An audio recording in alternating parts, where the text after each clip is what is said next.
Bienvenido al archivo de lo que nadie se atreve a cartografiar. Estás a punto de cruzar una frontera de la que pocos regresan con las mismas certezas. Si valoras la verdad sobre la comodidad, únete a Crónicas del Abismo ahora y enciende las notificaciones. Tu apoyo es lo único que mantiene encendida nuestra linterna en esta oscuridad. La crónica de hoy ya ha comenzado. Capítulo 1. El edificio imposible. El frío de Reykjavik no era simplemente una temperatura, era una presencia física que se colaba entre las costuras de la ropa y se adhería a los huesos. Lázaro descendió del vehículo, ajustándose el cuello de su abrigo, con la mente aún llena de ecuaciones y teorías estructurales. Había viajado desde lejos para asistir a la Conferencia Internacional de Arquitectura, atraído por la promesa de ver lo último en innovación moderna. Sin embargo, nada en su currículum, ni en toda su experiencia académica, había logrado prepararlo para lo que estaba a punto de encontrar. Los organizadores lo recibieron con sonrisas tensas y manos que temblaban ligeramente al estrechar las suyas. Había un nerviosismo colectivo en el aire, como si todos caminaran sobre una delgada capa de hielo que pudiera ceder en cualquier momento. Durante la bienvenida, mencionaron de pasada, casi como un susurro, la nueva joya de la ciudad, la Torre Hrafntindur. Es diferente, dijo uno de ellos, evitando su mirada. Algo que hay que ver para creer. Aunque hay quienes dicen que es mejor no mirar demasiado. Lázaro, curioso pero escéptico, archivó el comentario, hasta que escuchó el rumor.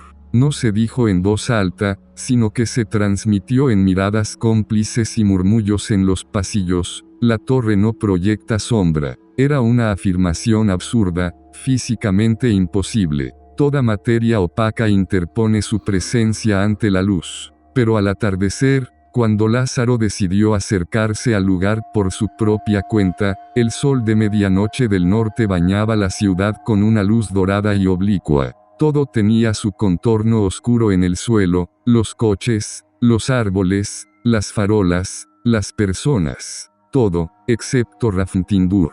La estructura se alzaba frente a él, un monolito de vidrio ahumado y acero negro que parecía tragar la luz en lugar de reflejarla. El sol golpeaba sus ángulos con fuerza, pero el pavimento a sus pies estaba limpio, intacto, brillante. No había una sola línea oscura, ni un atisbo de penumbra. Era como si el edificio, en su arrogancia, se negara a reconocer la autoridad del astro rey. Lázaro sintió un escalofrío que no tenía nada que ver con el clima. Dio un paso hacia la entrada. En el instante en que sus pies tocaron el mármol del vestíbulo, percibió algo más. Una frecuencia baja, una vibración sutil que subió por sus tobillos y se instaló en su pecho. No era el zumbido de la maquinaria, ni el tráfico lejano. Era rítmico, constante, como si algo enorme y antiguo estuviera respirando debajo del concreto. Capítulo 2. Freydis y las runas que no existen. Freydis conocía cada piedra de aquella ciudad.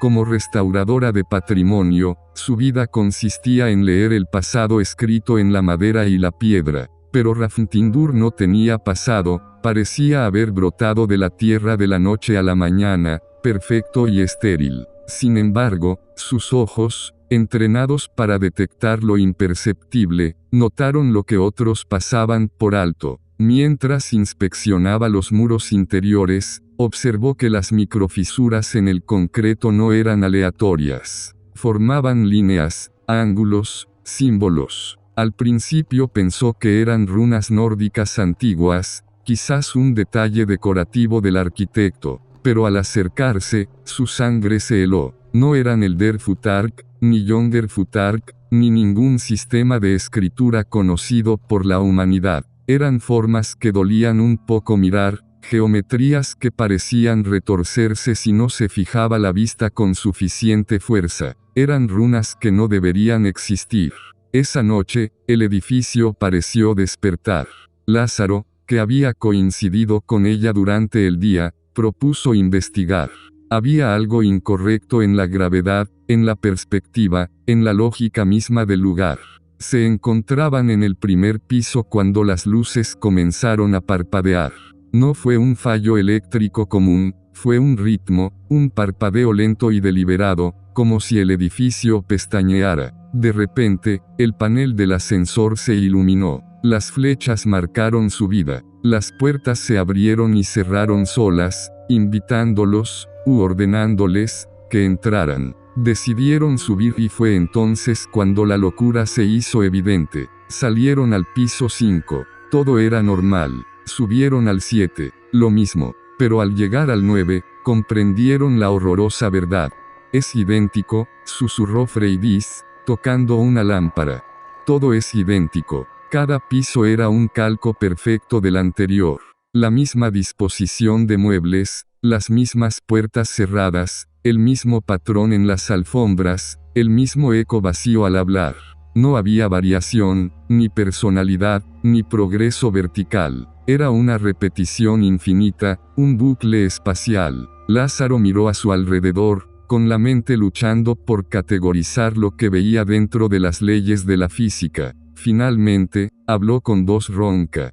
Estamos dentro de un edificio que no entiende cómo funcionan los edificios. Alguien o algo copió y pegó la realidad hasta el infinito. Capítulo 3. El piso que no debería existir.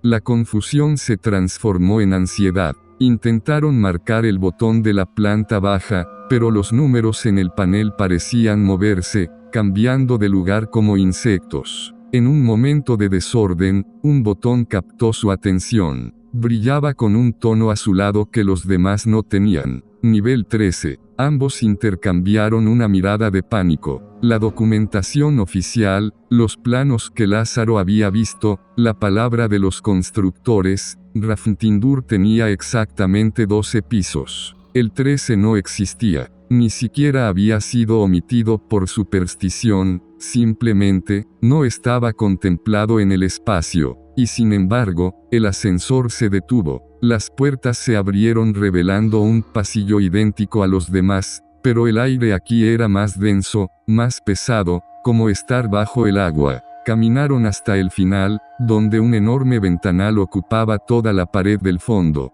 Lo que vieron al otro lado no era Reykjavik, no era el mar, ni las montañas conocidas. Era un paisaje volcánico, negro y rojo, bajo un cielo púrpura y neón. En el centro, un cono de ceniza se alzaba majestuoso y terrible, un volcán que no aparecía en ningún mapa, en ninguna leyenda, y en las laderas, figuras. Eran altas, de extremidades alargadas, vestidas con túnicas que parecían hechas de sombra sólida. Caminaban en círculos perfectos, un ritual milenario. No mires, susurró Lázaro, pero era demasiado tarde. Las figuras detuvieron su marcha, giraron sus cabezas, demasiado rápido, demasiado fluidas, y miraron directamente hacia el cristal, hacia ellos. Freydis parpadeó. Solo fue un instante, pero al abrir los ojos, las figuras ya no estaban en la ladera, estaban más cerca, mucho más cerca, tan cerca que podían distinguir sus ojos, puntos de luz fría en la oscuridad de sus rostros. Capítulo 4. Los Speglarnir. Son los Speglarnir, dijo Freydis, con la voz quebrada, retrocediendo del cristal. Lo he leído en historias antiguas, en mitos urbanos que nadie toma en serio. Lázaro la miró, exigiendo explicaciones mientras el suelo temblaba bajo sus pies. Los espejistas, continuó ella. Seres que no viven en nuestro mundo, sino en los reflejos, en las copias, en las repeticiones. Habitan en lugares donde la arquitectura se convierte en una puerta, en un umbral. La torre no fue construida para ser un edificio, fue construida para ser una llave. Explicó que Hrafntindur se alzaba sobre un punto de convergencia geotérmica y energética inestable, un lugar donde la tela de la realidad era delgada. La torre no estaba maldita ni poseída en sentido espiritual, estaba desalineada. Estaba construida en dos lugares al mismo tiempo. Está desfasada con nuestra realidad, dijo Freydis. Por eso no tiene sombra. La sombra está en el otro lado. El terror se apoderó de ellos cuando intentaron huir. Corrieron de vuelta al ascensor, pero al entrar y marcar el piso 1, cuando las puertas se abrieron, no estaban en la calle, estaban en un pasillo idéntico, pero la numeración en la pared decía piso 9. Intentaron bajar al 2, y aparecieron en el 11. Los pisos ya no tenían orden lógico, la verticalidad se había roto, el edificio se había convertido en un rompecabezas vivo, cuyas piezas se movían y cambiaban de lugar para impedir su salida, para enredarlos más en su estructura imposible. Estaban atrapados en un organismo que jugaba con ellos. Capítulo 5, la sombra que aparece. No podían correr más. Las paredes comenzaron a gotear una sustancia oscura y el aire se volvió irrespirable. Entonces, los muros se desvanecieron. Las figuras del ventanal ya estaban dentro. Eran translúcidas, como humo condensado, y se movían atravesando columnas y tabiques como si la materia física no fuera más que niebla. Pero había algo aterrador en ellas, algo que rompía la regla de oro de la torre. Ellos proyectaban sombra. Mientras el edificio seguía siendo un agujero de luz, los Speglarnir arrojaban manchas negras y definidas sobre el piso. Eran la sombra que le faltaba a la estructura. Uno de ellos se acercó a la pared principal, extendió una mano larga y dedos huesudos y tocó el cemento. El sonido fue espantoso, como papel rasgándose, pero a escala gigantesca. La realidad del edificio se partió, mostrando detrás no ladrillos, sino un vacío negro y estrellado. «Tenemos que romper el vínculo», gritó Lázaro, comprendiendo de repente. La ventana. Esa ventana no es una ventana, es el portal. Sin pensarlo dos veces, tomó un extintor pesado y lanzó su cuerpo contra el cristal del falso paisaje. El impacto resonó como un trueno. El vidrio no se rompió en pedazos, sino que estalló como una burbuja, disolviéndose en partículas de luz. El mundo entero gritó. El edificio vibró con una furia indescriptible, los colores se invirtieron y todo se desvaneció en un torbellino blanco y negro. Lázaro y Freydis cayeron al suelo, sintiendo que sus cuerpos eran estirados y comprimidos. Cuando el silencio regresó, estaban tirados en el suelo del vestíbulo principal. La entrada. El aire era frío y real. Salieron tambaleándose a la calle. El sol ya se había ocultado un poco, proyectando largas sombras sobre la ciudad y allí, frente a ellos, estaba la torre Rafntindur. Por primera vez desde su construcción, una sombra larga y pesada se derramaba desde su base hacia la calle. La torre estaba alineada de nuevo, estaba sana, estaban a salvo. «Lo logramos», dijo Lázaro, con la respiración entrecortada, sintiendo cómo la adrenalina abandonaba su cuerpo. Freydis asintió, pero no sonreía. Se quedó mirando el suelo, observando su propia silueta oscura. Lázaro movió la mano para quitarse el polvo del abrigo. Su sombra lo hizo al instante. Freydis levantó un brazo lentamente. Su sombra en el pavimento tardó una fracción de segundo en imitar el movimiento. Un retardo mínimo, casi imperceptible, pero real. Ella bajó el brazo. La sombra se quedó un momento más arriba, como si quisiera quedarse, como si le perteneciera a otro dueño ahora. La torre ya tenía su sombra de vuelta, pero parecía que había traído algo extra del otro lado, y se lo había dejado a ella. El abismo aún tiene muchas coordenadas por revelar.